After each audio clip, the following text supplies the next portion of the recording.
lipstick on. Here, your cheekies all rosy. Pinch them here. Hello, everybody. Welcome. I want to make sure everybody can hear me, so give me one moment. My hair's all messed up too. See, Mom's going to talk about her. Oh, 1 second. Can everybody hear me? Baby, that'll be better. If you can tell me if you can hear me, that would be fabulous. I am. Oh, I can hear me, so we're good. It's been a little bit since I have gone live, not in a studio. I'm on my laptop, setting things up. I am hoping, oh, hi, Miss Amy, thank you. I'm hoping that this will be the last live, educational-wise, that we do here, that the studio is, by the end of the week, is hopefully up and running, and it'll be even better. So I welcome everybody for joining us tonight. I am so excited to have company. I always expect when I go live that I'll be here all by myself. So I'm very happy to have people join me here tonight. I'm here. Well, besides Mom, she's standing across from me looking at me. So it'd just be us talking to each other. Yeah. And handing you So Miss Rochelle asked if I got sleep. No, I slept absolutely terrible last night. I am just as tired today as I was yesterday. So I am hopeful that I can I keep my glasses on. You can't see the bags under my eyes. Hope I can spit words out tonight. So that is the plan. So tonight I wanted to kind of go over I'm going to turn this way so you don't see that document camera I have set up. I wanted to take a moment. I'm getting myself, I told you this is not my studio. I'm like all discombobulated. Talk about all the Annie's bags, answer any questions you have. I have a few things to show you if you're interested in or curious about tube turning, zipper pulls, basting tape. I have zippers, Velcro, all that kind of thing. So if you have any questions tonight, hi, Miss Dawn. Hello, Miss Stephanie, Miss Jackie, Miss Louise, Miss Happy, Thanks for Miss joining. Deborah. Thank you. If you have any questions about Annie's product, please feel free to drop it here in the box. I will answer your question if there's a particular bag you want to see, because I think we have about 80% of Annie's bags here made up between what I had come from Annie and what I have made in the last few years. I think we have quite a few for you to see. I think it's a pretty extensive thing, but I was going to group them kind of like travel, things like that. It's a lot of times people want to see all the duffel bags and different things. So please don't hesitate to put in your question and things like that. So here, let me just start with the mannequin before I knock it over, and that way I can move it out of the way. How about that? So we're talking about backpacks for a moment, or crossbody bags.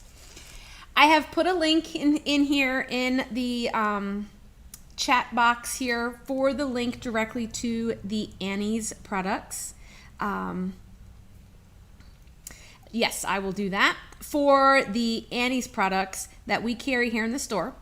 If there's anything that you need or want, now through Wednesday night, we are offering a 15% discount on any by Annie's product, pattern, notion that's got her name on it, and all sorts of things. So if it's in the by Annie category, it's there. If there is a pattern that you want that I don't have, or I'm out of stock, please feel free to reach out to me via email or phone call or text message, and we'll get it ordered, and I will I'll apply the discount to that as we work through it. So I'll start here. I see everybody's questions about case in point, because that's what we're getting ready to focus on here this week. We've got case in point and stash and dash classes going on this week, so very exciting. I'm going to start with the 2 backpacks that I have, and then I'll talk about Switchback and a couple of others that are here. Did you want to take this and point off the web? Because we have it back. Yeah, it should be up there. Okay. First, I'm going to start with Back At Ya. And you know whose this belongs to, right? This is mine. It is well loved. A lot of my bags that are here on display have been many places. But this is the Back At Ya. Okay, it's a 2.1 pattern. And again, a lot of times, to clarify, if you have an original like Back At Ya, there's Back At Ya 2.0 and there's a 2.1. Overall, the basic construction didn't really change.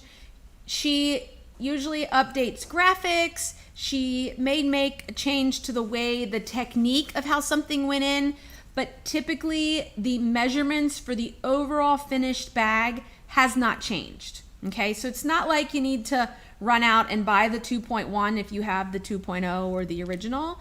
The graphics, the graphics in the pattern have been updated, especially if it's a very early pattern, and things like that. So this is the backpack that I carry around Disney.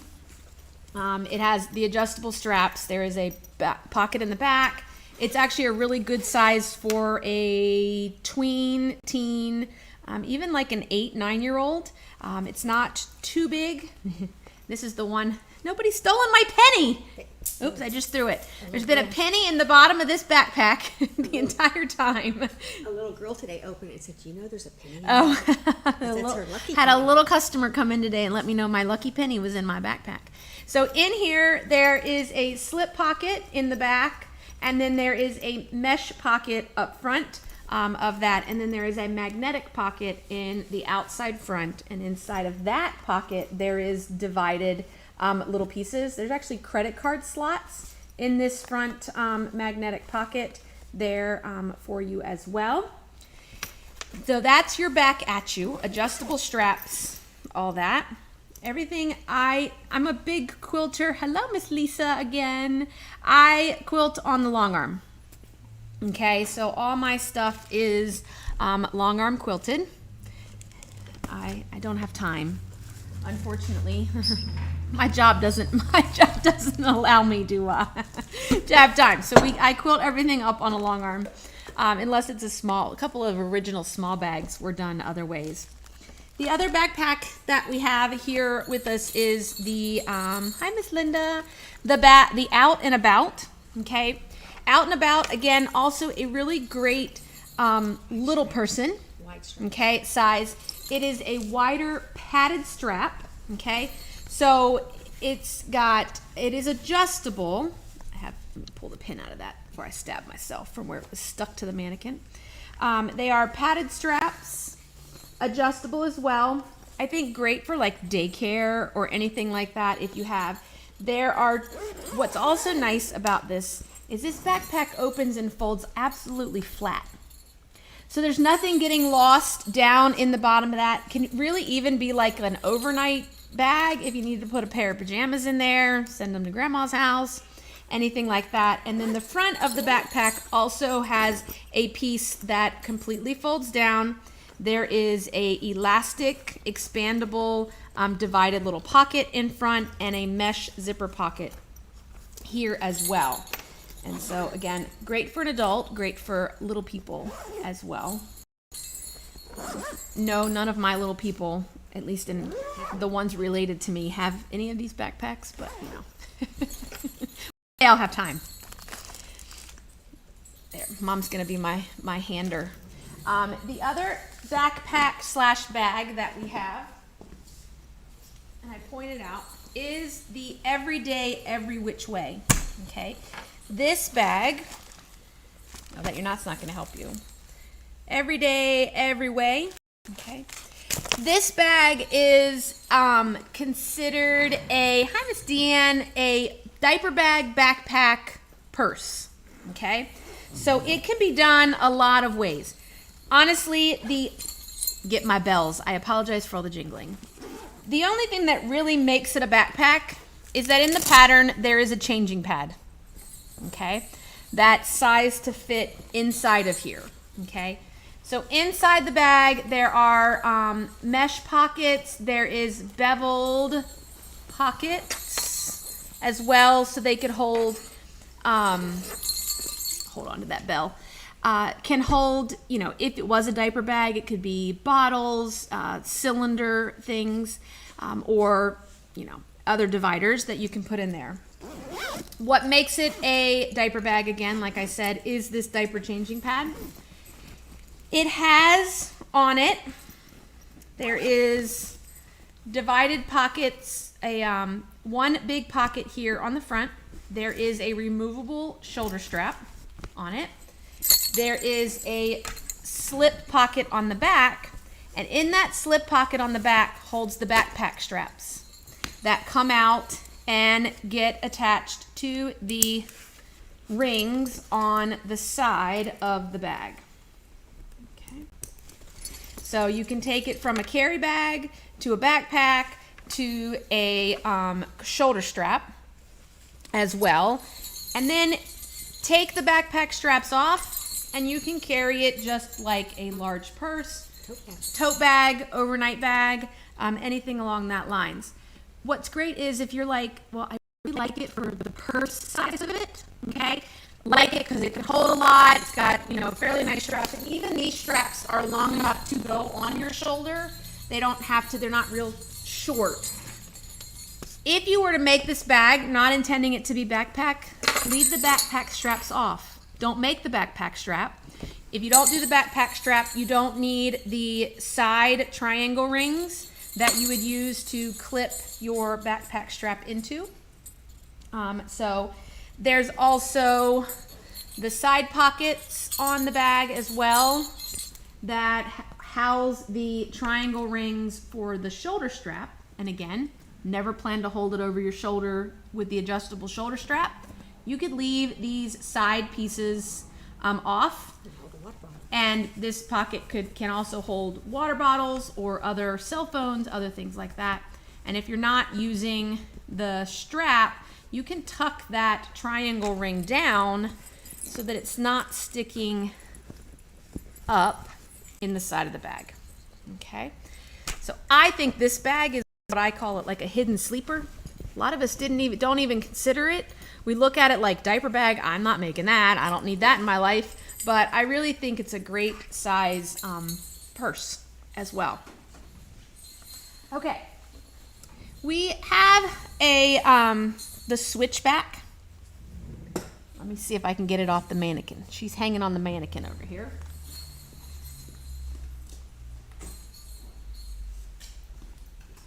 I should have taken it off before I did this. I know I gotta take the mannequin completely off. Here. To get her out. That's okay. We'll just lay her down. We'll just lay her down. So this is the Switchback. So the Switchback is a crossbody bag as well as a backpack. Okay, so you can make adjustments to the size of the straps. So it's a convertible backpack and shoulder bag inside of the Switchback. Okay, so on the outside, you've got a zipper pocket, you have a slip pocket, and then inside the bag, you have a zipper top. Okay, so there is zipped shut here. And then inside of here, you have another pocket and you have some divided elastic pockets here as well. So the Switchback can have, there is a couple different hooks on the front depending upon how stuffed you have your bag. That's there. And then if you wanted to make this into a backpack, we just lengthen out the strap and then you can adjust the shoulder strap.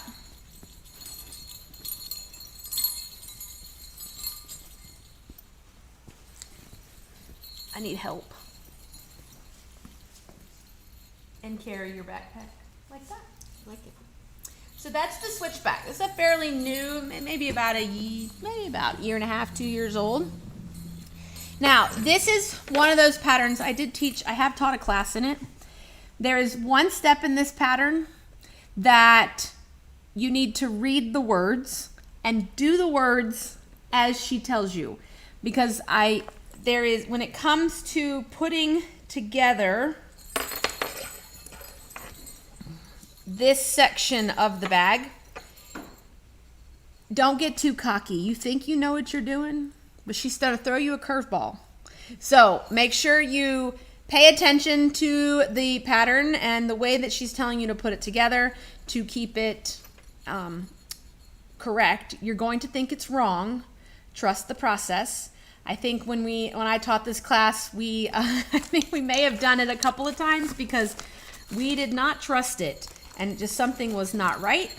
We'll hang her back up later in there.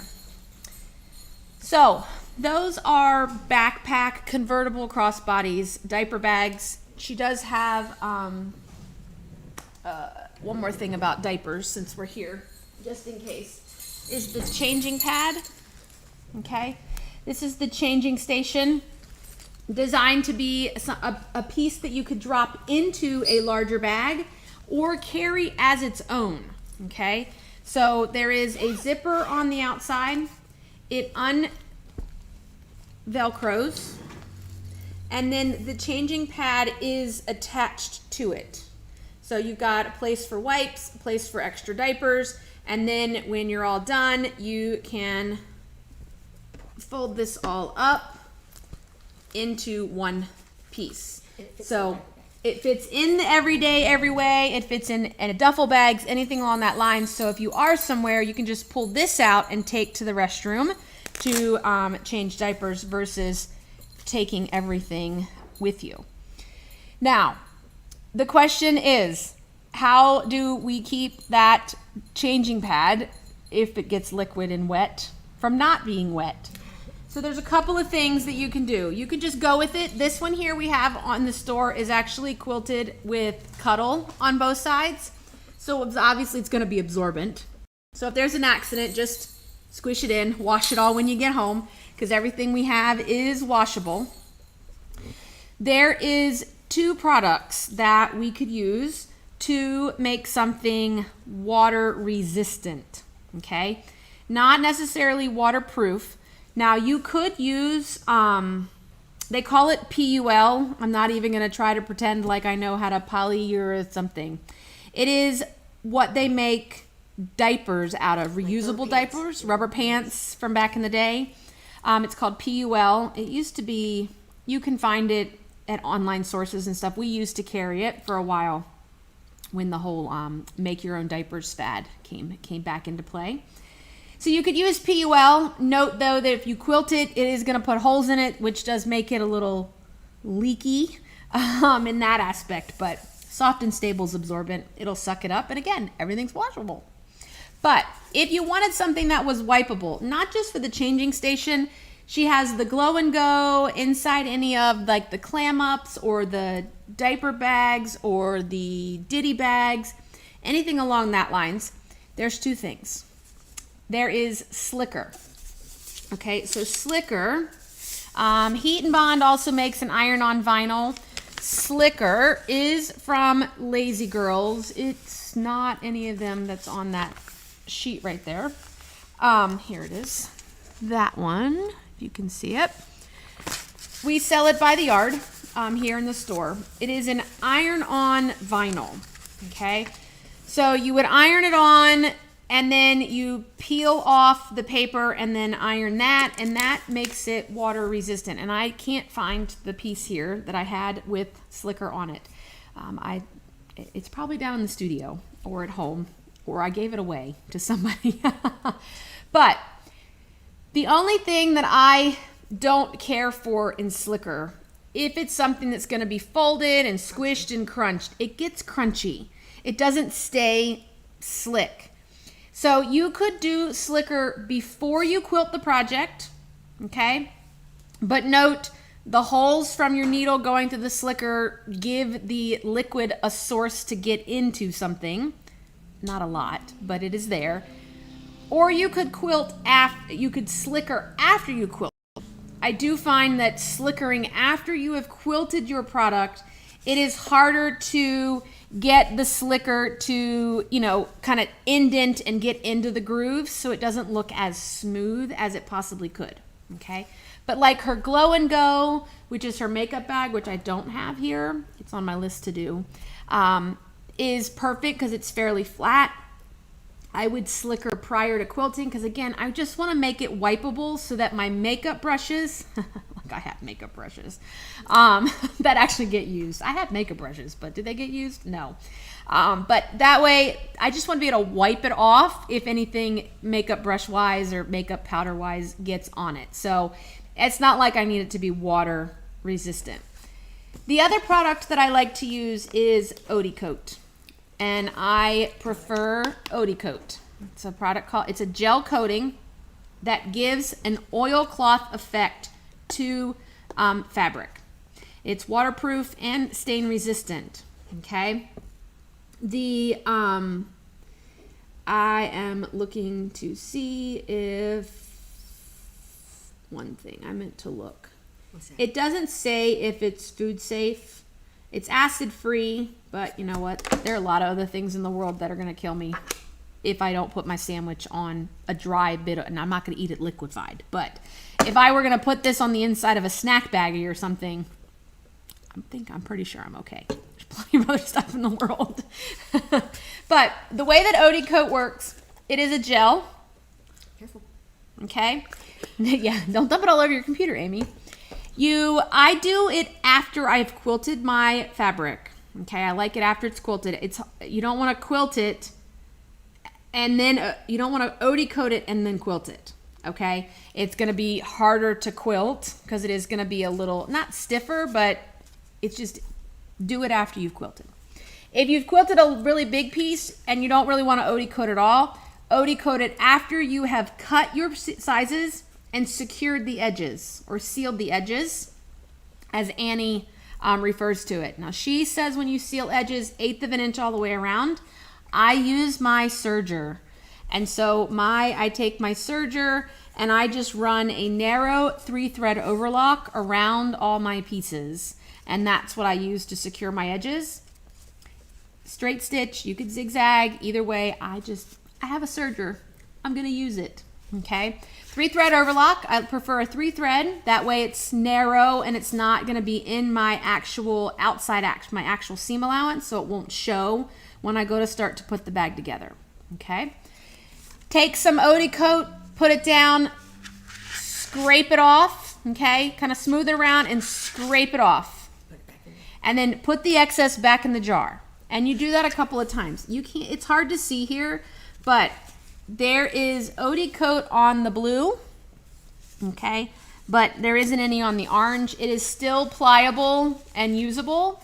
I usually do 2 to 3 coats on the Odie Coat, okay. I don't think I did it on the Lunchbox. Did we do it on that second Lunchbox? Did I? I can't remember. We did it on the umbrella fabric when we made umbrellas. But the Odie Coat is there. Now I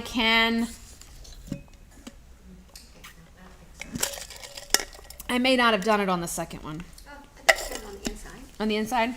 It's different than But the outside. you see the water is Yeah. beaded up. Did it? Okay, yeah. It's on the inside of the Lunchbox too. Because again, I'm not going to be putting food in here without it being in some sort of other baggie. So I think we're okay. But the inside of the Lunchbox is also Odie coated. But yes, so you can see it's still sitting there right on top. Has not soaked in, and it's good to go. So Odie Coat is our preferred. You can take that, Mom. Thank you. Is our preferred. All right. So this is grab some grub. This is the Lunchbox. It doesn't even look like Bob. There is on the Lunchbox pattern the grab some. Is it grab grub? Grab and go. No, it's not grab and go. Grab some grub, I think. There is 2 options for a clip. One is a plastic snap buckle. grab some Grub. And the other one is to use a swivel hook and a D-ring. Okay. I do find I would test, if you're making this for a little person, you need to test that buckle clip, because some of them can be very difficult to squeeze to get. Mom has a hard time squeezing some of the buckle clips, but the swivel hook and the D-ring is a little bit easier. Velcro isn't going to hold if you opt for Velcro, especially if you're like anyone in my family that when we took lunch to school, it was like a 10-pound lunch bag. So the Velcro is going to start to detach because the handle is up at the top. So you do want to use a clip of some sort.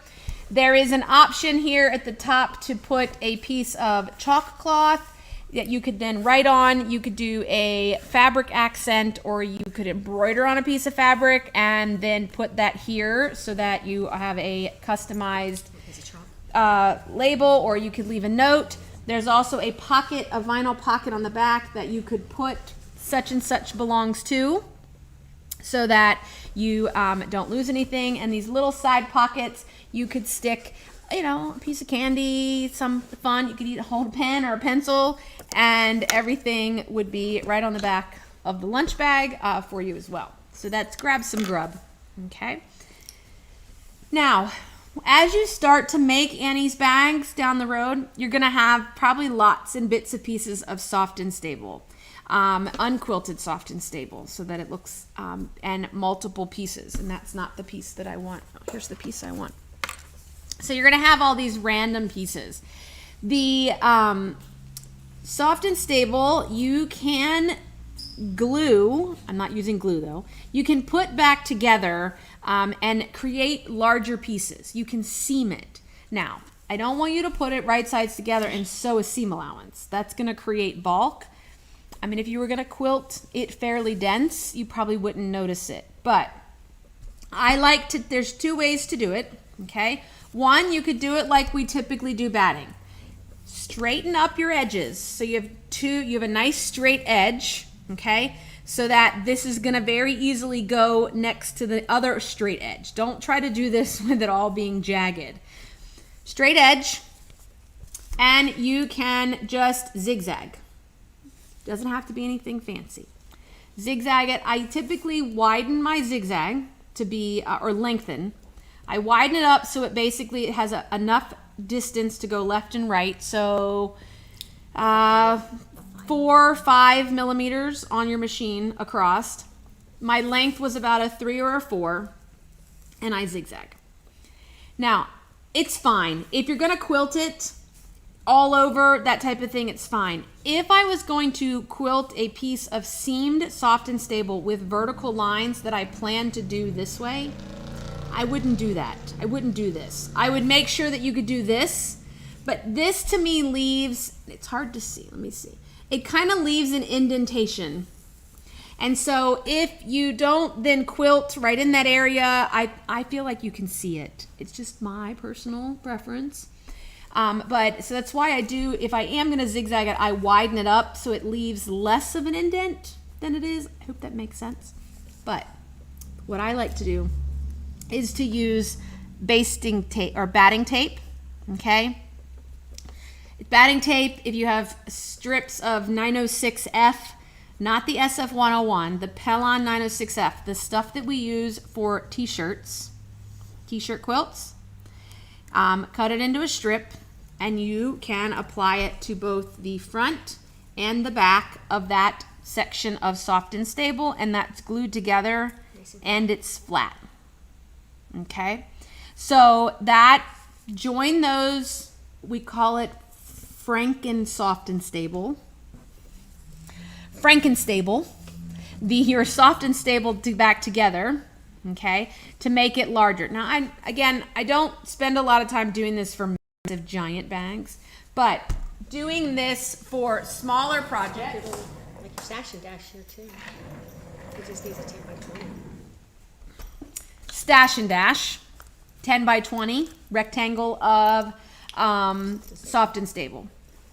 Stash and dash is just like a little 3-fold wallet with some zipper pockets. Has a vinyl pocket on the outside. Folds up. So, you know, chargers, little things, you know, little kids, they like to, you know, put all sorts of stuff and take with them. So Stash and Dash is a good first aid kit to leave in the car, in the diaper bag, or something along that lines is good. Or if you have Nintendo Switches, you know, iPods, things along that lines. Oh, granted, they don't make iPods anymore, but you know what I mean. Little small things that have chargers and earphones and little accessories that all need to stay together. This would fit well or work well in that particular bag that holds all that stuff. Another great place for little pieces of soft and stable are going to be clam ups. Okay. I thought I had another one in there. I've been watching them like a hawk, but I don't know. I thought I had 3, I thought but I did too. maybe not. People have been opening them. Maybe not. But these are your clam ups. Okay. Hold on. It's in this one, Mom. I do have 3. It's the other combination I have 3 in. So the clam up is a little clam shaped piece. This is one piece of soft and stable that basically gets zippers and then sewn up the side. These little triangles on the side are there to help you hold while you zip and unzip your project. The clam up is 5 sizes, I believe is what the pattern says. 5 sizes. I should have studied my Annie's stuff a little more. This one I have in 3 sizes. This is the itty bitty. 5 sizes. Yep, 5 sizes. Right here. This is the small, Extra small. extra small, small, medium, and then there's extra small, small, medium, large, and then there's an extra large, even bigger. I'll show you the pattern. There's your pattern. Okay. Now, this is, if you watched my presentation with Annie back last July, June, I don't know what day it was. Last year, we talked about quilting in the hoop, embroidering with Annie's bags. That you can embroider. So when I embroider with my Annie's bags, I typically embroider before I quilt. I embroider before I put soft and stable on it. So I trace out my pattern piece or my pattern shape. For this, it's a pattern shape because it's a funny shaped piece. And then mark where I want, embroider it, do my quilting, and then put my pattern piece back on top and trim it down so that if anything moved or shrunk, my piece is the same size and the right size, and it's in the right location. Okay, so those are clam ups. The other little bags that I like are Ditty Bags. The Ditty Bag is a great beginner project for Annie. Let me grab it. And then I'll do open wide too, Mom. So Ditty Bags, 3 sizes of the Ditty Bags. So large, medium, and small. Great bag to also accent with embroidery. You could also add the Renaissance ribbon, like if you're Tula Pink or anything like that. We have the Renaissance ribbon, place accents, but also really great for embroidery. These are perfect for makeup bags. So this is a place where I would put Odie Coat on the inside, wipe them out. I usually travel with these little Ditty Bags. They hold quite a bit. Usually one of them holds snack food. The other one usually holds medications, Advils, Tylenols, that type of thing, and gets dropped in my carry-on for me, and those are the Ditty Bags. Great beginner project. It's basically a front, a back, and this piece folds in half, okay? So the front and the back are one piece that gets folded up. And then there is this side panel and zipper strip. So very easy. This accent here, again, is completely optional, not at all required. Okay. Now, let's talk about case in point, because I know that's what you're all here for. Here for the sewing organization. So, we're going to talk about a couple of them.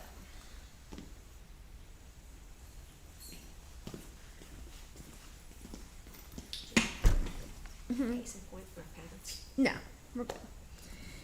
So, place for everything. We're going to start with this one first. Place for everything.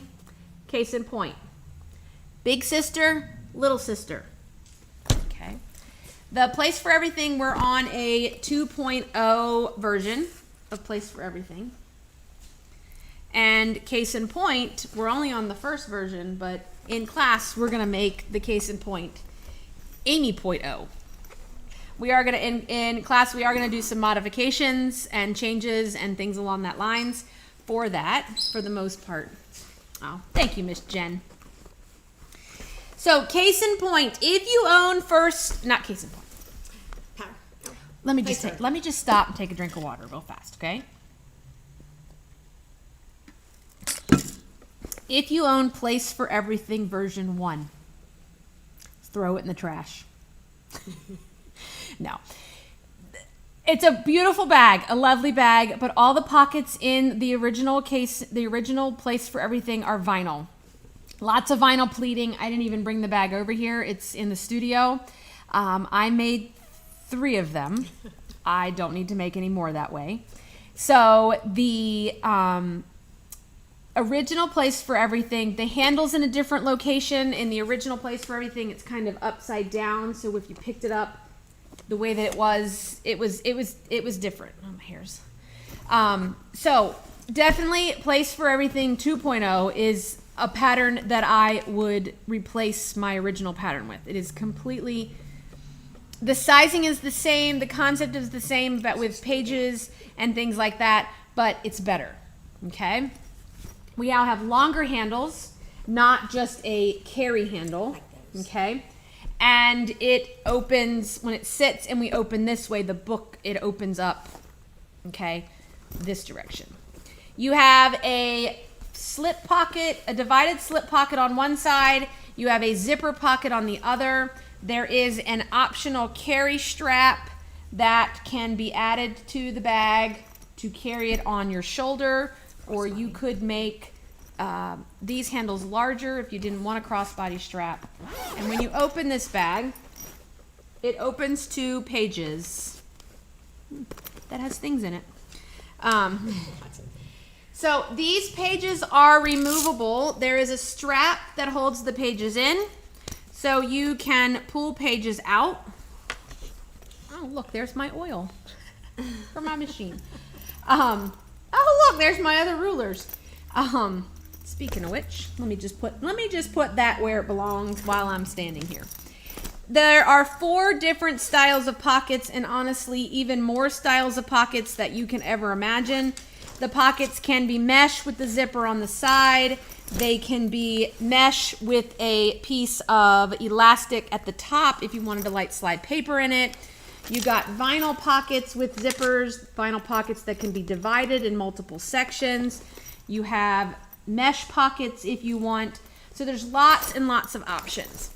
You could make a page dedicated to English paper piecing. You could make a page dedicated to hand embroidery.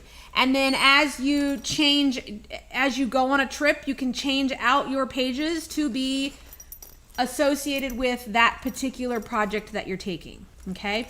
Depending on how much you stuff those pages is going to depend upon how many pages you can really fit in this bag to get it to zip shut, okay? So, and then in the front of the bag inside, there is a mesh slip pocket and or a zipper pocket. You could have zipper pockets front and back, all that type of thing. So lots of options to modify this Place for Everything. Okay, definitely buy the Place for Everything 2.0. It is worth buying the pattern a second time. Okay. Case in point, Like I said, the Case in Point is a little sister. It's a miniature version of the original Place for Everything and the new Place for Everything. Okay, so again, smaller bag, opens, 2 pages. Okay, again, as many pages as you want. Only in the pattern does she show one. Does she give you 1 page? It is Velcroed in the middle. Okay, this is what I'm changing. One of the things I will be changing in Case in Point. And if you're in the virtual class, we'll talk about it and you'll have time. We will modify this to use a variation of the strap in Place for Everything and replace this with a strap versus Velcro and Velcro and Velcro. I think it's easier to add more pages and a lot less Velcro needed. Again, the page is removable. You can adjust the pages to be vinyl pockets, there's mesh pockets, there's slip pockets. The pattern was originally designed to use crochet hooks to store your crochet hooks, Case in Point. And you could also use it to put adjustable knitting needles, like if you have the interchangeable knitting needles, they probably slide in here. So in the pattern, the pockets are real small on the front and back. We're going to modify them to fit different things, i.e. you have glue pens, maybe you want to put your Annie's stiletto in here, anything along that lines. And then you can also modify one side to hold utensils, scissors, things along that lines. In the Case in Point, you have a zipper pocket on the one side and a slip pocket on the other. Again, modify this how you want. You could put a zipper pocket on both front and back of the bag. Okay, you could put a slip pocket on both the front and the back of the bag. The same, you know, here, if you only want one divided pocket, we can turn this into the thing. Yes, Miss Indy said, am I going to additional supplies? Yes, I will go over that after. We'll talk about it in the first class. It's just some webbing and some Velcro if you want to do it. So we'll talk about it in the first class this week. Okay. Now, a thing about Case in Point and Place for Everything, because a lot of us like to use Tula Pink. Okay, we like our Tula Pink. We like to fussy cut. Okay. Now, with that note, 1 second.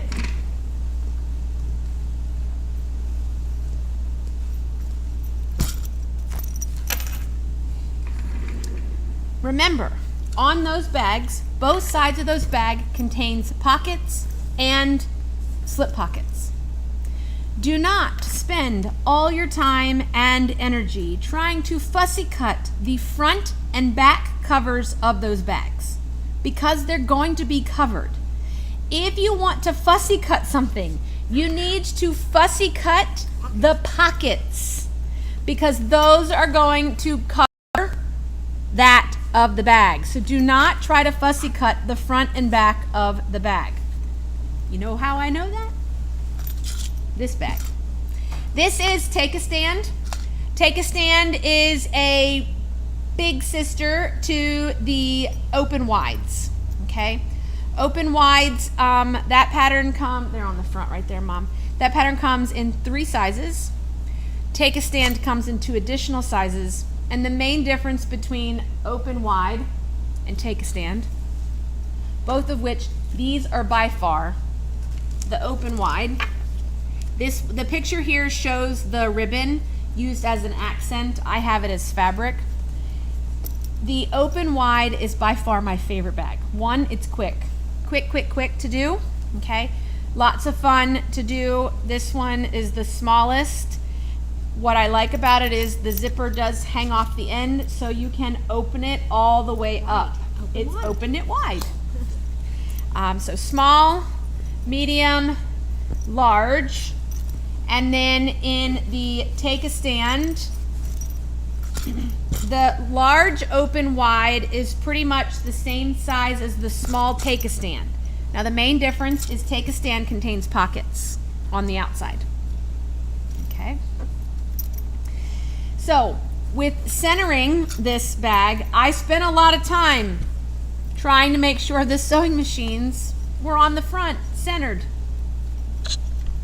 Forgot there's a pocket on this bag. But if you open my pocket, I have a beautifully centered sewing machine in the middle of my pocket. And then I had to fussy and fix it. But stop and look and think before when you start to cut out, is there something that's going to go on top of those front covers? Okay, just a note. Don't be like me. So again, Take a Stand has zipper pockets, okay, on the front and back. It also has a strap tab so that you can attach an adjustable strap to it. So that's one of the differences between the open wide and the Take a Stand is pockets and the carry strap. The small Take a Stand is designed to hold the running with scissors, okay? That's there as well. So this is designed to kind of go over to create the A-frame of the running with scissors. And then just so you see, that running with scissors has a pressing mat in it, and really that pressing mat is mostly so that your nice pretty handled scissors don't rub against each other or stab each other, so that you can zip them up and they are nice and safe. The running with scissors is not designed to fit inside of the small Take a Stand. It will fit inside of the largest Take a Stand, and actually both of these things would fit inside of the largest Take a Stand. Okay, so that is just a note. Did that answer questions about case in point? I'll ask that. We're just going to do some fun modifications, nothing like outrageous, but using some, because the case in point is just a version 1 pattern. We can take some of the techniques that she's used in newer bags and apply it to that bag, and that's what we're going to do. Okay. Duffel bags. Let's talk about a duffel bag real fast. Or better yet, let me grab one thing and then we'll talk about duffel bags. Power Trip. Power Trip is the little sister to the original Place for Everything because it's a miniature version. Oh, hello, Miss Lavinia. Welcome. I'm very excited you're in Fiji. It's very nice. Power Trip is a miniature version. So this is how the original Place for Everything was designed. It had a handle like this, and then all your pockets or anything kind of were hanging down the bottom versus being upright like this. So Power Trip is a miniature version, and it's designed to hold all your power cords and things that you would probably travel with, chargers and things like that. So in the Power Trip, there is a zipper pocket on the front. You could use it, you could leave it off if you wanted. You don't have to have it. And then on the inside, oh, hi, Miss Sharon. I just came back from Las Vegas. On the inside, there are mesh pockets, which you could adjust the size, as well as 2 additional zippered pockets. Okay, so I'm going to open my Power Trip that I use every day. This bag has been around the world, literally. Okay, and it holds so much. Okay, so let me show you. I got some batteries, pens and pencils. I got a hard drive here. All of my adapters for my iPads and things are here. Inside of here is an external CD-ROM and the power cord required. On the other side, I have a HDMI converter, HDMI cables. I have everything needed to convert the USB-Cs in my laptop into things that I need. And everything fits inside of this. In the front pocket, I have business cards and a cord wrap that wraps up inside of here. So when I go to the airport, I typically, because a lot of times, I don't know, maybe it's me, they like to, because I travel with a lot of equipment, usually. So when I travel, it's usually a laptop, it's an iPad, it's maybe even 2 things. I got all sorts of charging cables. I have usually an external solar powered recharging battery. It all goes in here, and I just pull this out and put it in the x-ray machine by itself. They don't need to dig my bag. And it's just easier for me to reach in. I pull it out and just set it by itself, because inevitably this is the bag that they want to know why I'm traveling with so many electronics. And I just pull that out and set it there with my shoes and my coat, and usually that satisfies them, that they can see that all my stuff is in one place. So that's Power Trip. So Power Trip is small enough that it can go inside of the inside of a duffel bag, inside of another tote bag. It's perfect. Yeah, Miss Jen has made 2 duffels and 2 Power Trips for the kids on the road trips, and it really, and even like for for again Nintendo Switches, you know, handheld games, things like that. This would probably work really well to kind of keep everything together for the kids. Now, Annie has a variety of duffel bags, and it's hard, you know, visually. Sometimes it's challenging to look at size. Mom, don't worry about it. I'm just making a mess. I'll clean it all up tomorrow when we come to work. Don't drop that one. That one's got a hard drive in it. I'm gonna start with the Jet Set. Okay, again. Can you tell whose bag this belongs to? This bag is designed specifically. It is round, and it is designed to hold a neck pillow. Okay, because nobody wants their neck pillow hanging around their arm, dragging through the airport, touching every dirty surface there is, right? So my neck pillow goes in my bag, and it's all nice and safe and clean before I lay my head on it. Okay. Inside this bag, there's also a mesh pocket inside of here that's big enough to fit a book, anything along that lines you want to slide in there. You have some slip pockets here on the outside, hold your phone, anything along that lines. You could make this a zipper pocket too if you wanted it to be a zipper, but this little guy is designed to fit that.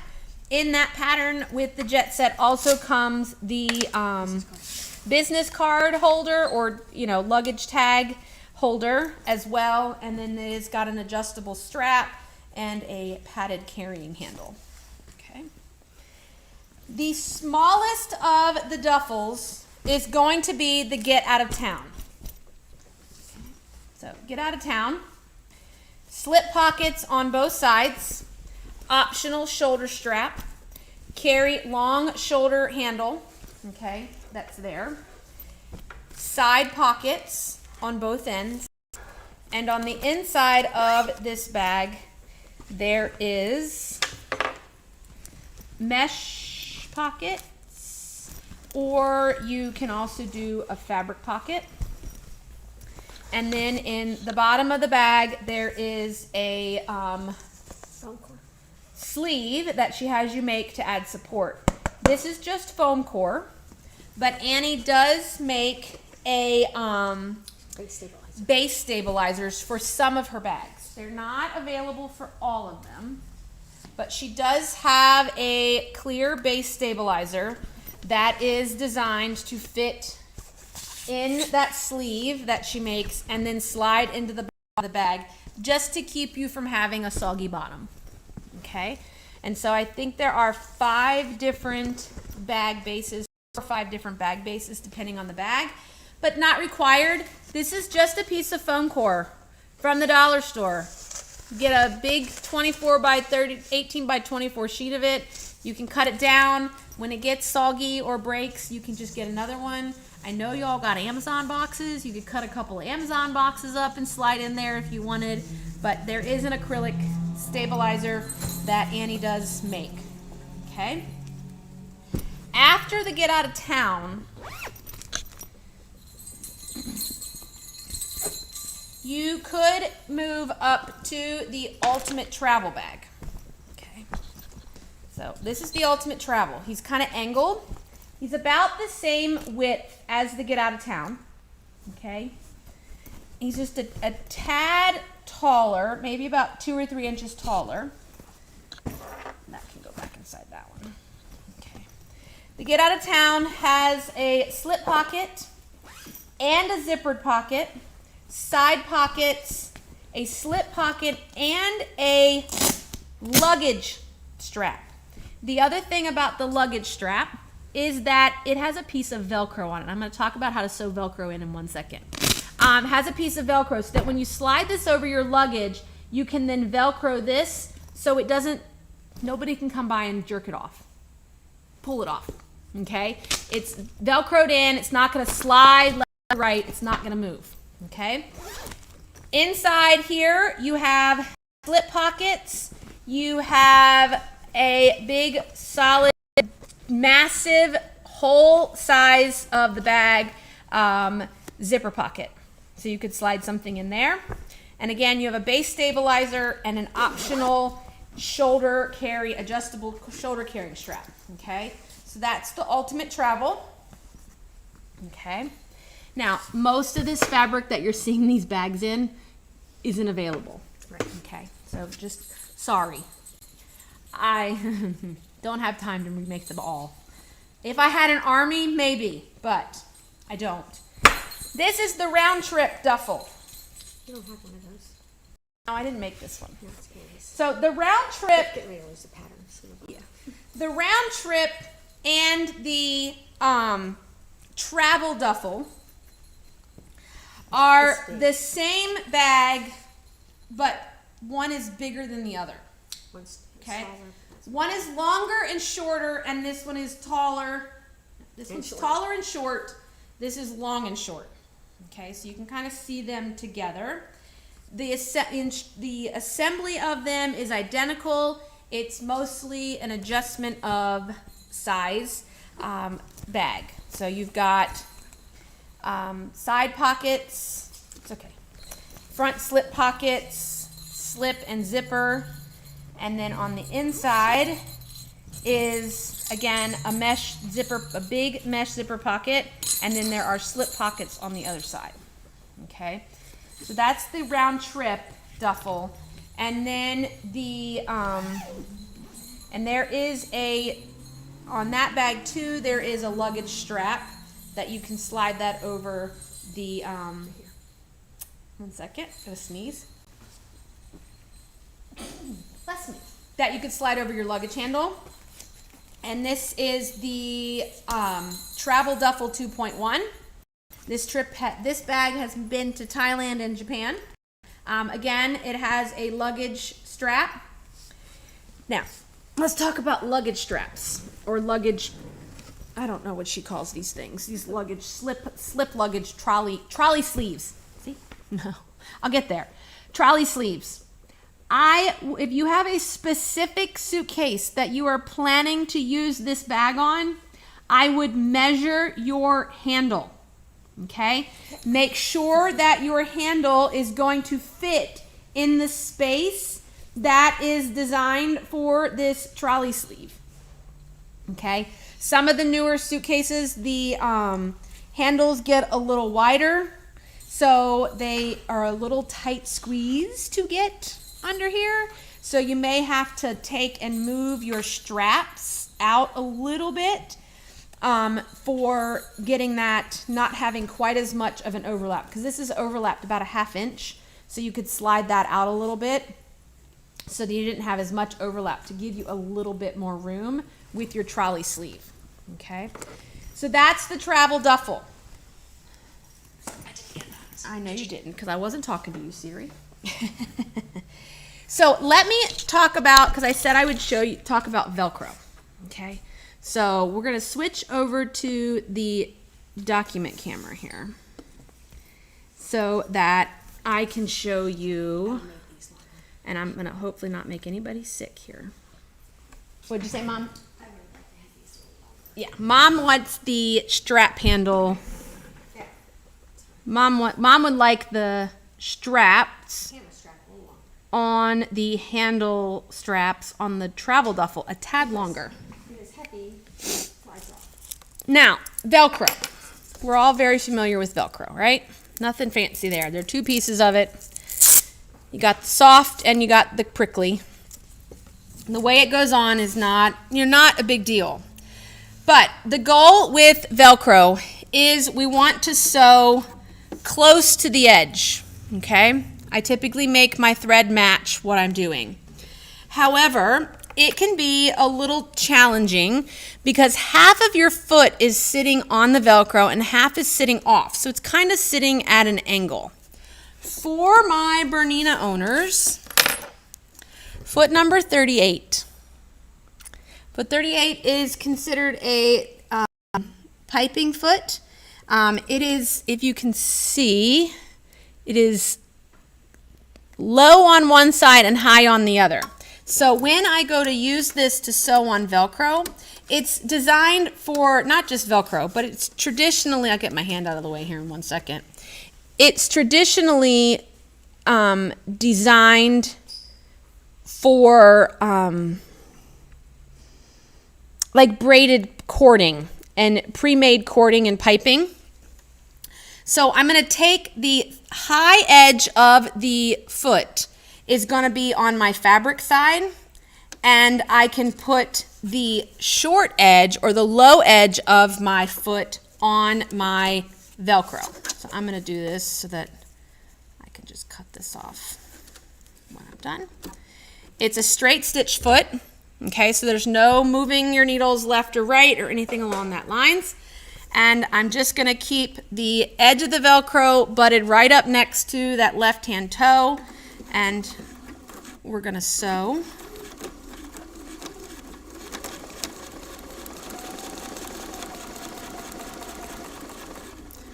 You could stop with your needle in the down position if you wanted and pivot. I'm just going to leave it there. And I have now sewn my Velcro on, and I didn't have to fuss too much, okay? And that keeps me at the same edge. It pretty much keeps me right at the, on the Velcro, on the top and bottom of the Velcro, the edges, there's a little bit of tape where there isn't any Velcro. And that's right where I stitch, is right where that tape stops and the fuzzy part or the sticky part of the Velcro starts, okay? So that is the 38 foot, okay? If you're doing Velcro or anything along that lines, magnets, anything in that world to help kind of level things out. Anytime you're trying to sew on the edge and your foot's kind of leaning to one side, that is going to help level that foot back out from left to right. Okay. It was August. Okay. Thank you. All right. That is that. What other bags do we want to see that I have here? The newest bags being Sidekick. Okay. Let's talk about Sidekick for a minute. Oh. I am absolutely making an absolute mess. She just wants me to bend over. Oh, I know, all my bells ringing tonight. Lots of angels, Miss Dana, lots of angels. So this is Sidekick. Okay. The Sidekick is the saddle bag organizer that was created with the intent of using on a walker. Okay. There's other places that you can use the Sidekick besides a walker. You know, over the arm of a chair, anything like that, that this could easily go over the arm of a chair. And if you needed, like, this would hang to the outside of the chair, and this is on the inside of the chair. Scooters, things like that. There is, depending upon your intent of using this, okay, there are lots of straps and things to hold this bag to a walker to keep it from swinging, okay? So there is this channel here that's designed to run this strap through, and then it goes around the front legs of the walker to keep it from moving back and forth and swinging. But if you were gonna put this on a chair and leave it sitting on a chair in a particular room or anything like that, you really wouldn't need those strap channels this Velcro that's here, because again, it's designed to Velcro to itself so that when you put it over the walker, again, it Velcros in and sticks to itself to keep it from not only going left and right, but it's also not going to swing front to back. So you could leave that Velcro off as well. So you could make that sort of modification. There is, in the top, there is a zipper. Again, if you're going to leave it on your chair, you could leave that zipper part off if you just wanted it to be open to drop your handwork in or anything like that. But there is a zipper. There are lots of divided pockets inside of here. And then on the back of the bag, the other side, you've got pockets that could hold the remote, anything like that. And then you've got, I almost said TV guide. How old am I? And then there is a zipper pocket as well that you can open up. It's the full size of this back piece. Miss Cindy asks, what foot helps sewing on Kimberbell pom-poms? That foot number 38. 38's great for pom-poms because it kind of keeps the rick-racky part out of the pom-pom part out of the way, kind of sits level. That's one. The other foot that you can use to sew on pom-poms and trim would be foot number 53 that I'm going to talk about here in 1 second for the Bernina. Do you want the Switchback? Let me see the Night and Day. Night and Day. Night and Day Also is the, another one. Also the Snapshot. Yep, Snapshot. We can do that too. Nesting baskets. These aren't new. These is an older pattern with Annie, but we like them. You can use these to, Miss Lisa has all her Wonder Clips dumped inside of one. So I could easily put all my Wonder Clips, and they have a lid. These belong to my nephews, and they're well loved. I have them to hold Legos. They had gotten, when I made these, they had gotten a tool bench. So the bolts and the screws and the hammers and all that kind of thing lived inside of these. What's even better about these is there is no binding. So in this bag, you could bind this bottom circle if you wanted. Not necessary. Not necessary if I'm going to fill it full of stuff. So I run this piece through my serger to finish all my edges and then I set that seam in. And then the inside is finished enough, okay, that you don't even see it. And I did the same on the lid, okay, as well. So it's just overlocked, and then it's on the inside. Nobody's going to see it, especially once I fill it full of things. And the nesting baskets come in 3.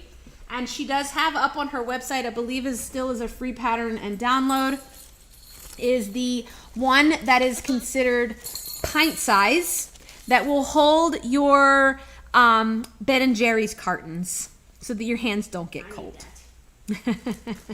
That's up there as well. We did recently make the nesting basket out of quilted fabric. It is inside of it's packed away with our retreat stuff, but it works just fine. Oh, see it has, Wendy, you left a bolt and a nut here. It's inside their bucket. So if you have leftover pre-quilted, quilted soft and stable, it's the perfect project for these smaller little nesting baskets, clam ups, ditty bags, things like that. This is Night and Day. This is maybe the end of last year pattern, one that I haven't taught a class yet in. So Night and Day is a purse and a mini reversible tote, okay? So this is the mini reversible tote portion, okay? So this actually flips, can be turned right side out or wrong side out. It is not quilted, okay? There's no quilting required for this, and no binding. Okay. And that's the bag Holly made the retreat. There is a zipper in the pocket. Miss Holly, if you were at the, I don't know what would you call it, the Spring Fling retreat, Miss Holly made this at the Spring Fling out of a Tula Pink's Moon Garden, the Kabloom, and it's beautiful. There is also a triangle ring here for attaching a longer shoulder strap, carry strap. And then inside the night and day is the little purse, little clutch, or it can be a purse because there's handles that can go on it. So what's nice about this is it's a magnetic snap. It opens up and there's the strap. Okay. There are 2 zipper pockets. And then there is a slip pocket in the middle. So basically we've taken 2 purses, 2 zipper bags, and sewn them together. And then you get a slip pocket. So you can pop this out of the, this fits inside of here. And you can carry this around as you shop or anything during the day. And then when you're all done and you're finished, you're going out at night, you can pull out and just grab your clutch and carry this, or take this piece out and drop it in another bag if you're switching out to something else. So that is your night and day. Again, the outside piece does not need quilted, okay, as well. And then there's a little tie strap, but I don't know why if you wanted a little magnetic flap, you could very easily add the magnetic flap. So that's your night and day.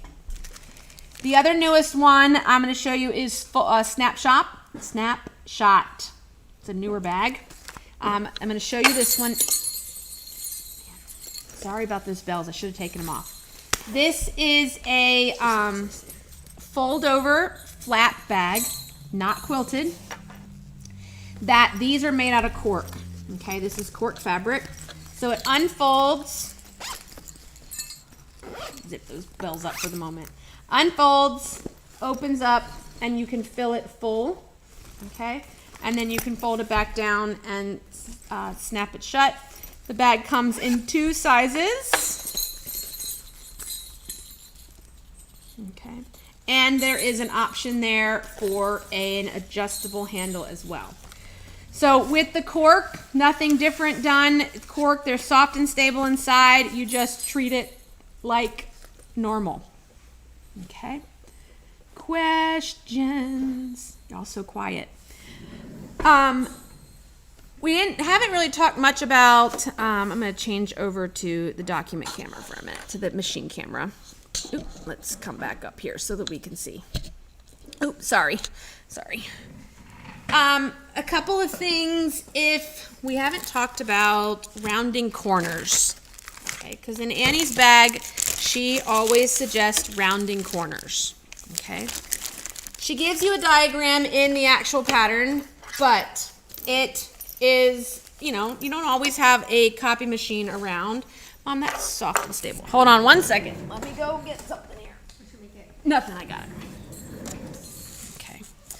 So there is a package of rotary cutting circles from Creative Grids that comes in a 2.5, 3.5, 4.5, 5.5, and a 6.5 inch size. And a lot of what Annie does is 2.5, 3.5. Okay, so you can take your 2.5. Now they are rotary cutting circles.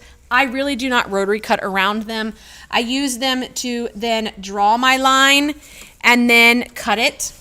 Okay, so you can see. Let me 1 second. Let me turn off the sewing machine light and see if that makes it better. Turn it down maybe. Okay, so you just take your circle, you place it in the corner, and just so much so that the edges of the circle just touch the edge of your quilted fabric. And then I usually take a marker, a friction pen, chalk, and mark the line. And then when I move it, I have a line to cut on. Again, I am not big on putting this here and then rotary cutting around it, just for the safety of, usually you're working with lots of layers. It's not just one layer of soft and stable. It's usually multiple layers of fabric between pockets and front covers and zipper strips and things along that lines. This will help you get a nice corner. So we have the rotary cutting corners. if you do long arm quilting ruler work, so if you do ruler work with long arm ruler templates, where'd that place for everything go, Mama? Yes. If you have that one. If you have a set of circular long arm quilting templates, you can also use those. Again, these are definitely not meant to be rotary cut up against, but again, you can place them there and draw, okay, the line. Yes, Jen, you have more patience than me. So Jen says she draws the line, she sews on it, and then she cuts it. I usually just cut it and sew it later. But you can, and if you sew it, it keeps the edges together so they don't separate, especially if you are have done any sort of straight line quilting and where you're cutting is not going to be sealed. But anytime you cut an edge, you do want to reseal it so that it stays together for you. But yes, you can draw the line, sew it, and then cut seam allowance away from it or close to it as well. So those are your circles. If you are really snazzy, Annie has a couple of free patterns on her website for you. Hold on one second, let me grab it. One of them is being a peacekeeper. This is a really great place to start. Okay, it's flat, no folds. You learn to do some basic quilting. You learn how to put zipper and mesh. You learn how to put mesh to fabric, and then you can learn how to make a small handle, and we learn how to bind. Very, very easy. Then you can modify this to be lots of different sizes. So Miss Dawn actually took it, cut it down. She's just so creative. And she made it just big enough to carry all of her circles. So she has one of these that just carries all her Annie's circles, her Creative Grid circles with all her Annie stuff, so that they all have a home so that we don't lose them. So that's the Peacekeeper. It's free, a free download on, I do miss Sarah. Those are next. Those are all on the packing cubes. Up on Annie's. The other free one that she has up there that I have here is the Easy Does It. One second. Easy Does It is kind of like the next step. So it takes and you've got a front and a back. You've got a zipper side strip. So it's a modification of a ditty bag, a little different size. The other thing about the Easy Does It, okay, it's cute. Great for guys. It like what do they call them? Ditty bags. Not ditty bags. Something clop. I don't know. Barber, beard, all that beard stuff that they do, their hair stuff, shaving kits. What do they call those bags? It's a great kind of size for that bag. The other thing is when you pay attention to doing this, because it is very easy to grab the wrong measurement and line your zipper strip up the wrong way. It's not a big deal because the bag now just becomes tall and zipper versus short and zippered. So it gives you a completely different look. I did this up in for a diaper bag actually, because it's tall enough to stand a bottle upright in it or anything like that. And so if you take the zipper strip on the Easy Does It and match the centers to the short end, you'll get a different look to the Easy Does It. So that was a happy accident that happened. Yes. So we had a question about packet cubes. Love them. I love packing cubes. Use them all the time. Here they are. Here are the three sizes in the Pack It In. Pack It In 2.0. Again, the difference between Pack It In and Pack It In 2.0. Dop kit. Thank you, Miss Dana. I knew it had op in it. Clop, slop, dop. Dop kit. DOPP. Oh, okay. See, thank you. I like Ditty I Bag. was getting there. So Pack It In and Pack It In 2.0 are pretty much identical with the exception of some slight modifications, an update to the graphics in the pattern, some modifications to ways that she does zipper to fabric. But overall, the sizes between these two patterns and updated pattern is not overly different. There are 3 sizes. This is the small that's in it. So maybe a pair of shoes that's there. I usually carry the small one for like socks and underwear, things along that lines.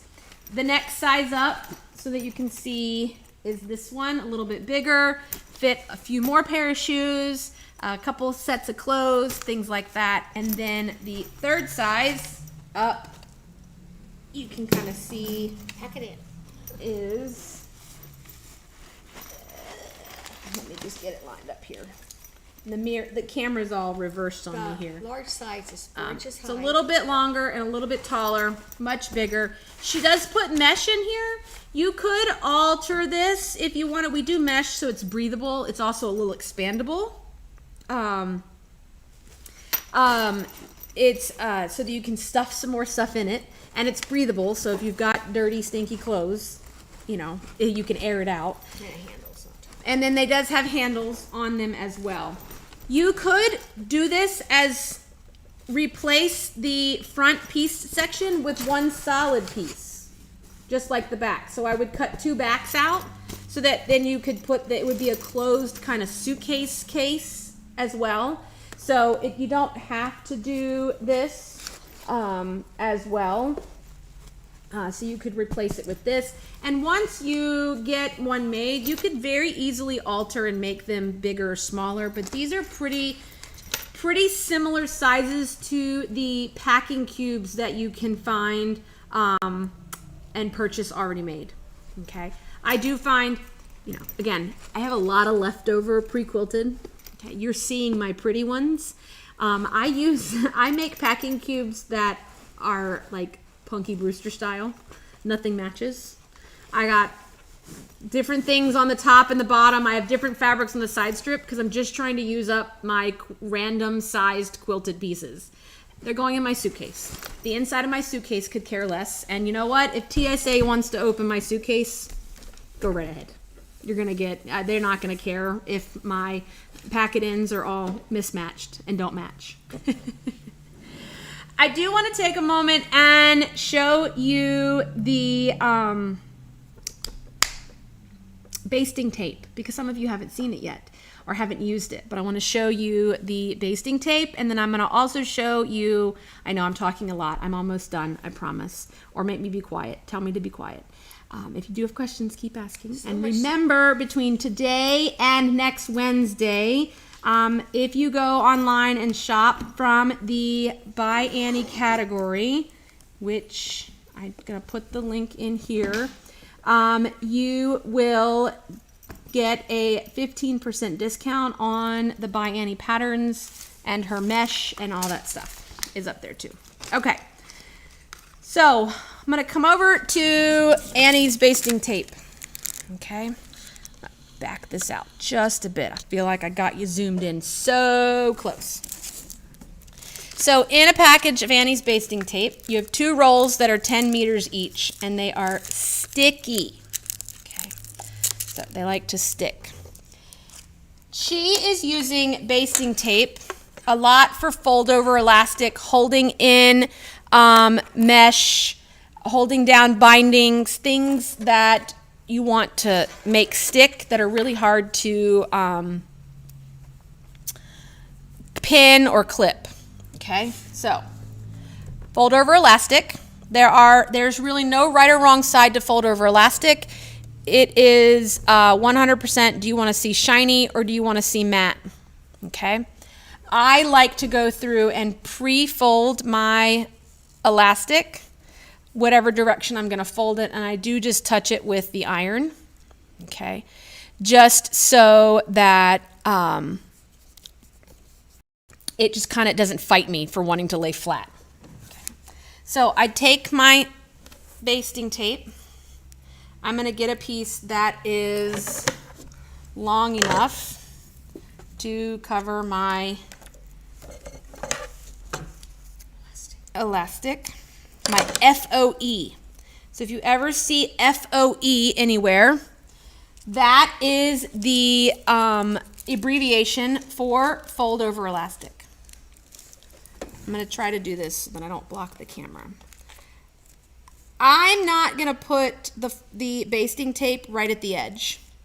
It is very, very sticky, okay?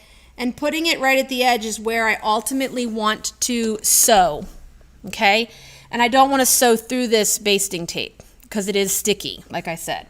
So I'm going to put it a little bit up. My goal is to just get it to hold. So I'm going to take and peel off the other side, the paper side, and that's going to reveal the sticky. I'm going to not stick myself to it. I'm going to move that needle. And we're going to talk about mesh, okay? Before we sew this or stick this, let's talk about mesh for a second, real fast. You get me started and I'm going to talk. Mesh stretches. One direction, okay, or not, depending on how you cut your pocket. So I have this one cut so that it stretches. Basically, if this was my long pocket, this is going to stretch up and down. And if it did this one, it's going to stretch this direction. It's ultimately not really a big deal. But if the intent of that pocket is for you to stuff it full of 10 pounds of things, you're probably going to want to do it so that the stretch goes top to bottom of the pocket, okay? Stretching it top to bottom kind of gives you a little bit more give to push it outwards and fill it up. You don't have as much stretch if it's this way, if it's trying to stretch that direction. Now, if I'm using it as a pocket on the inside of a duffel bag that maybe I don't really want it to stretch outward, I want it to stay there to hold something upright, I'm not really going to be using it to cram stuff in, I may cut it so that the stretch runs left to right.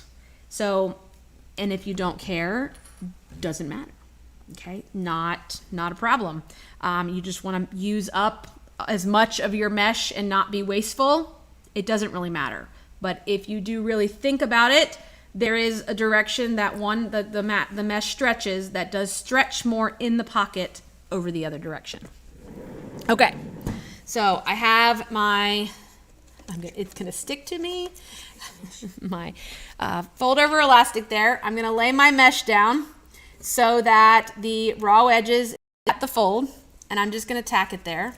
And the sticky is coming through the mesh so that when I fold this over, I can pretty much just push it down.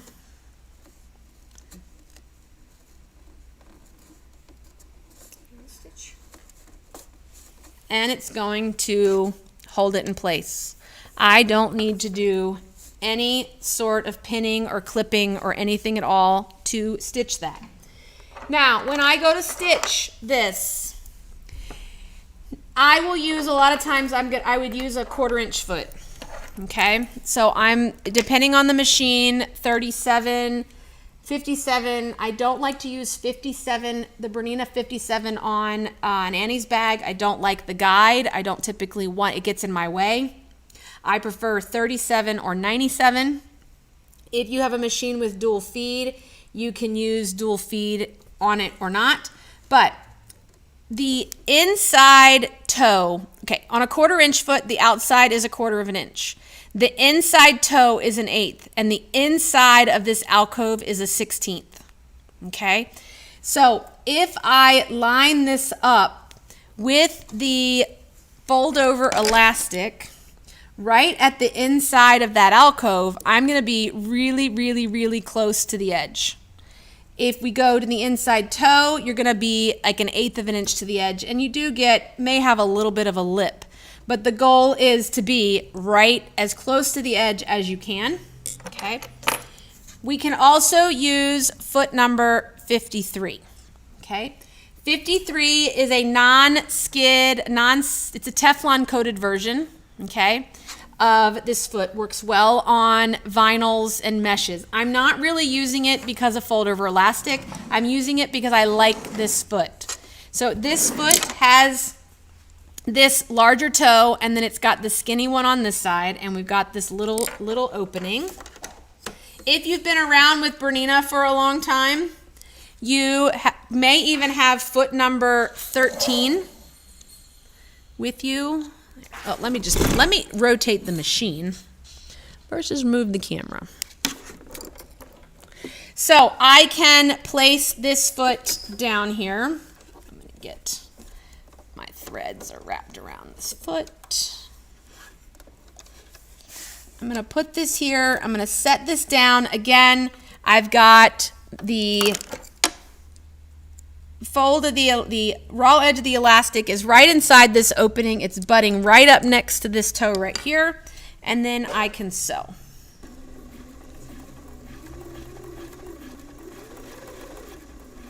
And then I'm probably gonna loosen the presser foot pressure on this machine here.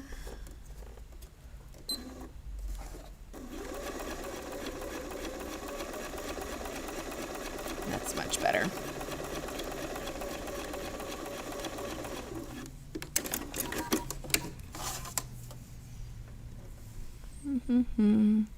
See how close to the edge that is?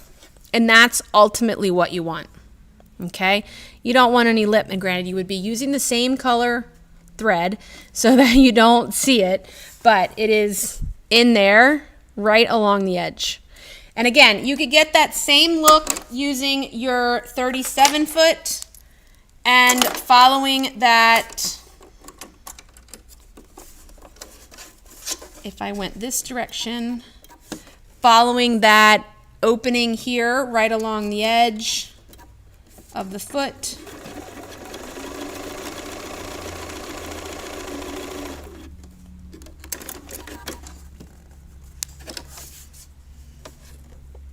I could get that same look. So the question is that I see is this foot good for zippers? Yes. I like to use one because the Annie's zipper tape, let me get my foot, is wider. Okay, these are number 5, 4.5 zippers, 4.5, 5 zippers. Because the zipper tape is wider, I like the 37 foot because the whole foot will go on the zipper tape. One second, maybe. The whole foot will go on the zipper tape, and I can be 1/4 of an inch from the edge. Okay, you can use 53 as well on the zipper tape. It works too. It's a little bit let me see something. It's about 1/8 of an inch narrower if you use the 53 butted up next to the teeth. And I would definitely do it where the large side is next to the teeth, not the skinny. Okay. And then that way you have the true 1/4 of an inch that she tells you. So I prefer to do this with 37D. I don't like the 97 for this purpose. So the 97D on the Berninas is the 1/4 inch foot designed for 9mm machines.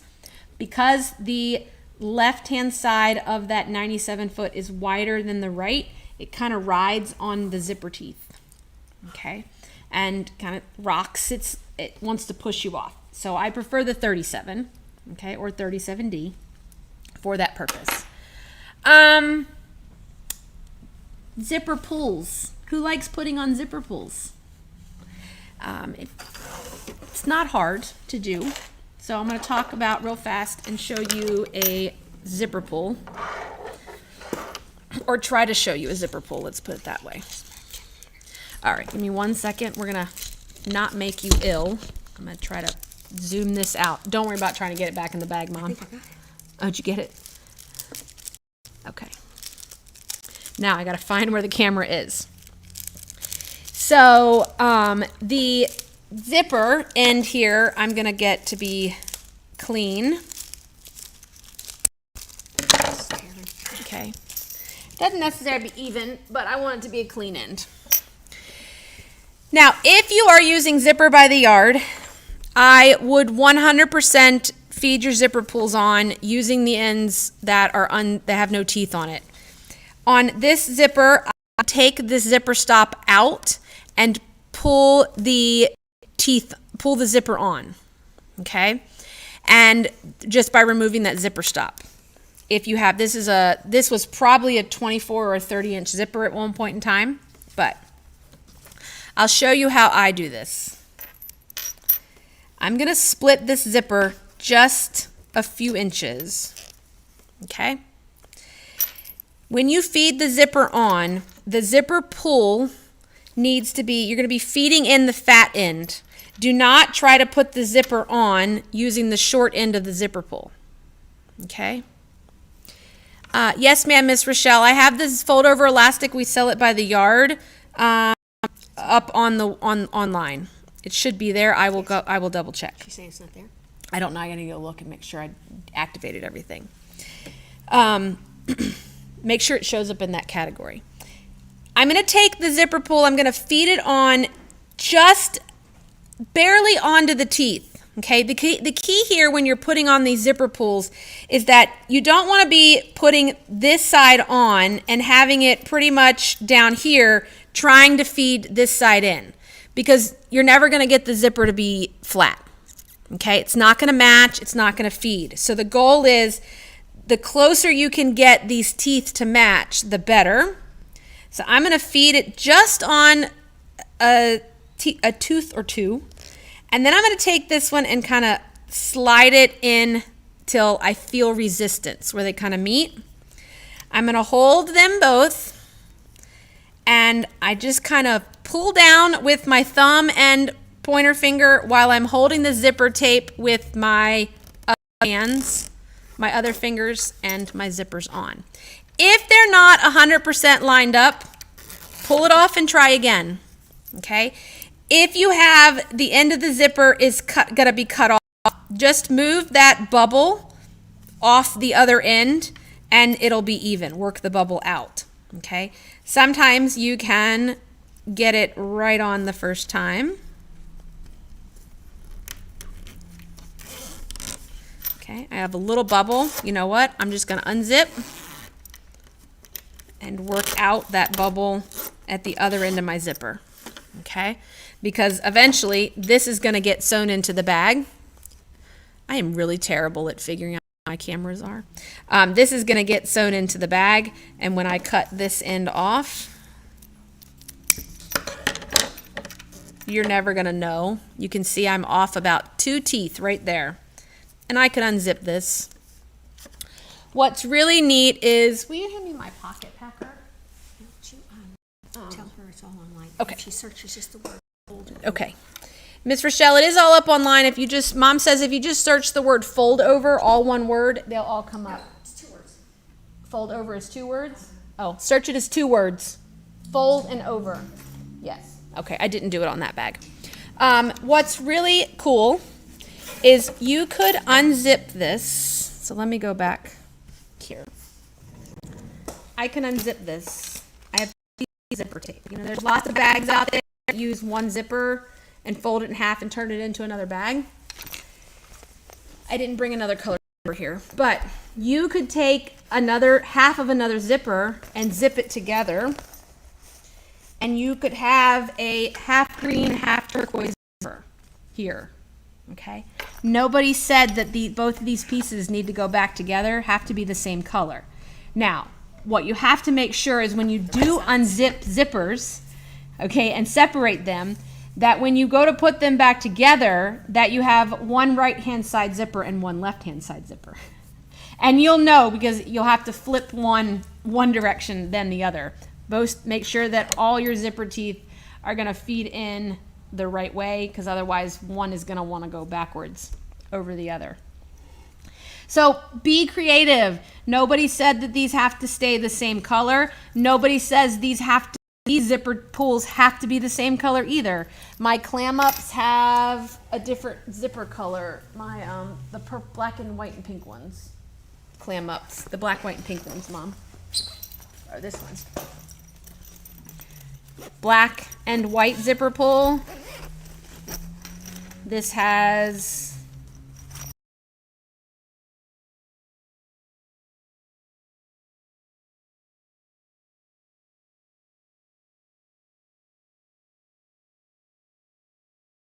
do you know where those went? Not the fold over mesh, the actual mesh The sample. ones they hung up for sale? Yes, the actual mesh sample. We have fold over elastic. We carry it by the yard in all the colors. Okay, so all the Annie's colors, I believe there are 2, 4, 6, 8, 10. There's 14 colors. Okay, a fold over elastic. Okay, that was technically mine. I think the system may say 0 now. We'll double check. And there are 14 colors of mesh. Each mesh has a coordinating fold over elastic, but again, fold over elastic doesn't need to match the mesh that you're putting it onto, okay? Because in my place for everything, this is where I got really funky with zippers. Maybe I didn't. Never mind. Well, there's your. It's my other fold. It's at my other place for everything that has a bunch of yeah. So there's this zipper. This orange zipper has a turquoise zipper pull on it. So when you get that zipper by the yard that gives 16 zipper pulls, and you've got all these other leftover zipper pulls from other places, start mixing them up. Annie, we do sell a larger sample mesh pack for sampling mesh. And what's nice about this is that you think a particular color is gonna work, and it may not be what works. And you know, sometimes there's just not an exact match. So it's nice to open the package of mesh and lay it on your fabric versus looking at it. And I will fix that, Miss Restell. Just give me, when I get finished here, I will go and fix that. Just hold on. When I get done here, I'll fix the fold over elastic. So the larger pieces of mesh, when you take and lay them over your fabrics, you can see better as to what they're going to look like versus doing it with the full package all nice and folded, because that can throw off the color. Okay, that's fine. And so you can sample or test that. Will you go all the fold over elastics and put in the tag by Annie, 2 words, all lowercase. On the bottom. Down Yep, there. on the bottom. We're By fixing Annie. it right now. By Annie, 2 separate. By Annie, 2 separate words, all lowercase. Okay. So these are the great way, if you do a lot of Annies, at being able to figure out which color you think that you want. Okay, so the mesh sample packs are good, and again, I know we got a handful in. They may not be up online at the moment, but we'll be getting some more in as well. So it's a good, and it's not expensive. It's like $7 for that, and they're all nice and stapled, riveted together with that. Okay, how do I cut vinyl? I do have a question. I do have that. I have a package. Okay. Vinyl. Annie's new vinyl. Okay, so if you're using Annie's newest vinyl, it's very easy to cut vinyl. Okay, because her new vinyl has a white paper that is adhered to the vinyl. Here's the vinyl, here's the paper side, so that you can see what you're cutting. If you are not, so the paper doesn't, you pull the paper off after you've done your cutting, and I don't pull it off until I go to actually sew the item, because I don't want to lose it. It blends in with things, it falls off the table, it disappears, you can't see it. So the her newest vinyl has the paper attached, which is very nice. For the other vinyls that you may have that have the tissue paper attached to it, can get a little tricky. And so it just takes a little bit to cut, and I always cut it bigger than what I need if the paper's not attached. I try my best to cut it, because most of the time with Annie's bags, the mesh and the vinyl are cut slightly larger than what we need, especially the mesh, so that we have room if it stretches or anything like that. You can always cut your vinyl a little bit larger if you're not 100% sure that you got it to be the right size. That's there, so that can be helpful. You could, I usually get rid of the tissue paper because it's usually wrinkled, it doesn't lay flat. You could easily take a piece of, hi Miss Vicky, a piece of like, not construction paper, copy paper, poster board, even if you've got bigger pieces. Not that I want you to cut poster board up for no reason, but you could tape along the edges the paper or poster board or something to it so that it stays stuck. If you want to get really snazzy, did have poster board, they sell it at the dollar store.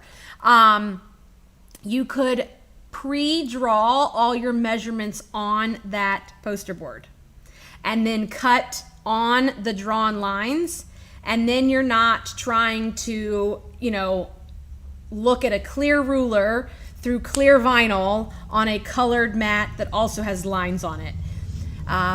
If your mat has a backside to it that doesn't have lines on it, you may find it easier to rotary cut on the side that doesn't have lines, so that they're not interfering with the lines on the ruler that you're trying to match and things. But you could pre-draw your shapes on the paper, put them underneath, and then cut around, kind of tape it to your vinyl so that it doesn't move on you. I usually cut a little larger, and then I can cut down to the exact size once I get it off the big piece if it doesn't have any of the paper attached to it. Okay. And then when I go to sew vinyl, I'm going to use a Teflon foot. Oh, okay. Damn it, I got it before I took it. That's fine. That is a Teflon foot is going to help with the sticky. If you do not have a Teflon foot, there are a few tricks that you can do to the bottom of your presser foot. A lot of people say you can take a piece of Scotch tape. Take a piece of Scotch tape. Let me get a presser foot. Okay. Put a piece of Scotch tape on the sides of the foot, not going to interfere with the needle, and that can help cut down on some of the restriction that's there.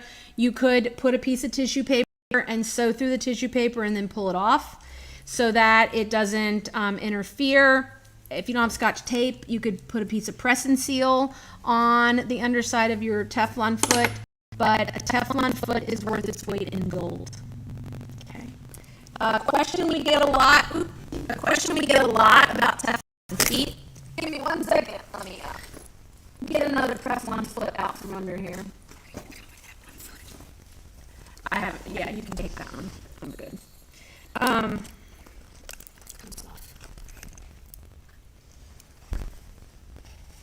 I don't know, it's hard to see, but there are some scratches in the bottom of the Teflon foot. It's wear and tear, it's gonna happen, but those happen from running your foot directly against the feed dogs. So a Teflon foot, if you're using, is not really a foot that you want to do a lot of sewing without there being fabric between the feed dog and the foot. It's not harming the foot to scratch off, but the more comes off, the less Teflon the less helpful it becomes. So you want to just make sure that you're starting with fabric underneath the foot. Okay. Some of the feet are green, some of them are white. There is no difference between them. Okay, they're both Teflon feet. Okay, that you have in the Bernina world.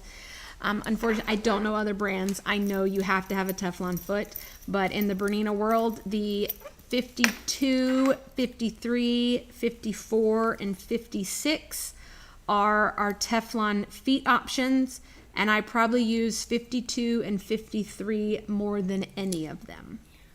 Okay. 56 is an open toe version of this, so 56 is missing this middle bar, and 54 is your zipper foot. But I don't really use a zipper foot. If I'm gonna need to get close to a zipper, I'm gonna use my 53. And again, like I said, for those of you that have been around in the Bernina world for a while with me here, you may have foot number 13. 13 is no longer made. 13 is a non-Teflon version of 53. Okay, so if you've been in the Bernina world a while, you may have a 13. If not, you better get the That you can use. If not, 53 is your only option, unless you find one at a yard sale. But make sure it's a current version and not an old style machine. Or excuse me, a legacy version of the foot that's there. Do I have any other requests or questions, other bags? I'm going to wrap it up here. I have talked way too much to you guys. I appreciate it. Almost 2 hours. I told you I could talk forever, especially when y'all come hang out with me. I love it. It's just so much fun. It's been so long since I've done a virtual breakfast club. That's what I feel like this is, except we're partying at night. It's after hours. Material Girls after hours. Maybe that's what we changed breakfast club from. We don't have to get up so early. I'm much better at night. Now we'll have after hours with Material Girls. There you go. Change it up. What you looking at? I'm just looking to see if there was anything else that was specifically something that we didn't have. Well, we're in the view. We don't have the I patterns. don't have the patterns. But we Double never zip break those. gear. Flipping out. Flipping out is another one that you don't have to necessarily quilt. So flipping out. Miss Nicole, I'm sure there is What's that? something, but I don't know how big they are. I don't have anybody that uses a CPAP, so I don't know dimensionally wise or how deep it is, but you may be able to modify like a pack it in or I'm trying to think, or even a room with a view without the view. So hand me one of the room with the views. So before I do that, flipping out. Flipping out looks like this little guy. He doesn't have to be quilted. He's designed to open and flip down and allow you to put vertical things in it and then just zip it back up and tote it. I know, you could see the floor around me. I'm picking it up. Place for everything. Yeah, that may work without pages. I'm thinking even, depending upon what size it is, even a room with a view, if it's bigger, more space, you could modify maybe the height of the room with the view, leave the vinyl window out. So the room with the view is basically a contain yourself with a lid. It's a square all aboard. Okay. Yeah, the all aboard. This is the largest all aboard that's there. So it's, size wise, depending upon what it is. There are 3 sizes to all aboard. So basically this opens up. It does have a little mesh pocket in the back here, a pocket at the top, which could be a zipper pocket as well.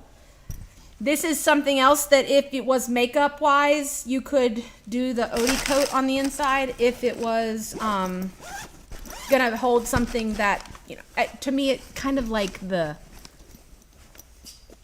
caboodle of my era, or a makeup box, a vintage hat box, that type of thing.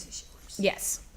that could, so this one may work as well, depending on size as well. Okay. I'm looking at my stacks of things here that I think I've covered everything that you have. But again, what'd you say? Covered vinyl. Yep, talked about vinyl and basting tape and zippers, fold over elastic. I'm working on, if there is anything that's not coming up online on sale, please shoot me an email and I'll fix it. I'll fix it by any. Ran the link. We're pretty sure that the fold over elastic, Miss Rochelle, will work now with the Annies. You may have to take it out and add it back in the cart. Yeah, let me know. But let me know. We're here for a little bit, and I check email all night. And if you're on the website, you can contact me, chat with me through the website as well. For the most part, I answer. Not till night. Let's go sleep. Well, after 11 p.m., my phone goes silent. So if you message after 11, you're not going to get an answer back. So I do apologize. But I'm pretty much accessible anywhere, but I'll fix it for you. Well, I really appreciate everybody coming to see me, hang out with me tonight. I hope I answered your questions. There was a question about, do I offer virtual classes? Yes, we do have virtual classes. The question is, do you think I still have time to do class on the 20th for case in point? As long as you can get yourself cut, you'll be just fine. Get yourself quilted, you'll be just fine. Just a note for anybody that's in case in point, your teacher's not prepared, so you're going to be just fine. Quilting, because the virtual case in point is, the virtual case in point is still available. We do have a few patterns here in the store that are still available, and it's mostly just quilting because we're meeting a couple times in the virtual case in point. We're meeting twice. You have a little space for homework, so I think you'd be fine. And if there will be, the case in point virtual class will be recorded, so even if that we do a step and you're not quite there or don't have that prepped yet, you'll be able to get a link to that recording later. For you as well. And then we do offer virtual classes. We also have in person. So if the virtual in point doesn't work for you, an in-person one will be coming. The in-person one is currently full in May, but I will be doing more. We have a Stash and Dash that's happening in person, and I will be doing another virtual Stash and Dash for anybody that's interested in doing an Annie's bag but a little intimidated. So I like the Stash and Dash 1 because it's flat. 2, you're gonna do some vinyl, you're gonna do zippers, you're gonna do mesh, and we're gonna bind. So, and a handle, so you kind of get it all in one thing, but it's fun and it's quick and easy. For that, and it really can almost be a wallet if you carry as much stuff as I do. Oh, I'm so glad everybody enjoyed. Thank you, Miss Cindy, Miss Elizabeth, Miss Pam. The virtual case in point starts on Thursday night this week. It meets this Thursday and following Thursday, I believe. Let me look at time. Thursday, it's 6 to 8. And we meet the following. It is not correct. Danette says it's quilted and cut for the case in point yesterday and today. It's not nearly as much. It's a smaller bag than normal. And like I said, the biggest thing is if you can get yourself quilted and cut, you can make the handles and things like that, you'll be just fine. So, well, thank you, everybody. I hope you have a great rest of your weekend. I'm going to go and clean up the tornado that is happening on the floor around me before we break our necks. And I look forward to seeing you all back here real soon. I will be back more on regular on YouTube here live as soon as the brand new MGTV studio is up and functioning. And it's going to happen on Tuesday, that we should be, all the equipment will be attached and running, and then Amy just has to learn how to use it. So that will be done. Miss Pam, can I work on? Yes, you sure can. It's pretty much identical, so it shouldn't be a problem if you're working on that. versus Case in Point. Like I said, they're almost identical. So good night, everybody. Thank you again. Have a great weekend.